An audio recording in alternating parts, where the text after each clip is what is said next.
आजिका दिन में जब कांग्रेस कथा चिंता करवा घासीराम माझी को दल प्रार्थी करने योजना किंतु आदिवासी समाज केउठी ना केउठी टिके घासीराम प्रति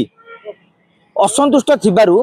कांग्रेस एने की आगु को बढ़ी पारु नहीं किंतु जेहेतु आप देखिए नुआपड़े बर्तमान जिला सभापति घासीराम माझी होती तेणु नुआपड़ू से प्रार्थी होबार माने बर्तमान 1 नंबर रेस अच्छा प्रार्थी हेबे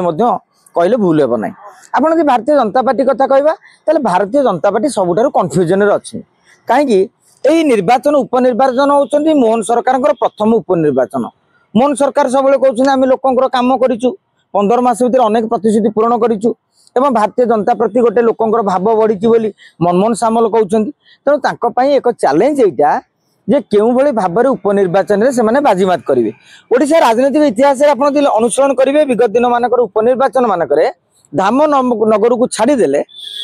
आ सबू उपनिर्वाचन में शासक दल माने विजु जनता दल जो शासन करूला एक पाखिया भाव में बाजीमात करूला किंतु नुआपड़ा प्रथम थर पर आम उपनिर्वाचन गोटा दमदारी निर्वाचन ये देखा बीजेडी हो बीजेपी हो कांग्रेस हो तीन दलंकर गोटे भल दबदबा रही माने कहीं क्या कम ना 61,000 भोट पाई विजु जनता दल पाखापाखि 51,000 भोट पाई आमर घासीराम माझी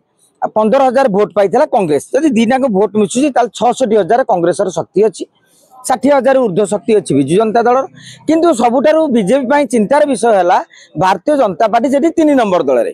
में बर्तमान सुधा 45,000 भोट्रे दल को जितियापाई हेले अन्य दलू 10,000 भोट टाणिया पड़ो एवं दलू किए प्रार्थी हम दलर किसी नेता गुजरात लिंक रे जय ढोलकिया को नवाई योजना करते किंतु जय ढोलकिया एने की निजर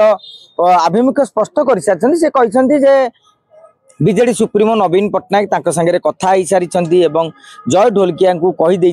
ग्रीन सिग्नाल से प्रार्थी हे तेणु कायमोट कहले जदिव विजु जनता दल औपचारिक भाव में कहार नाम घोषणा करना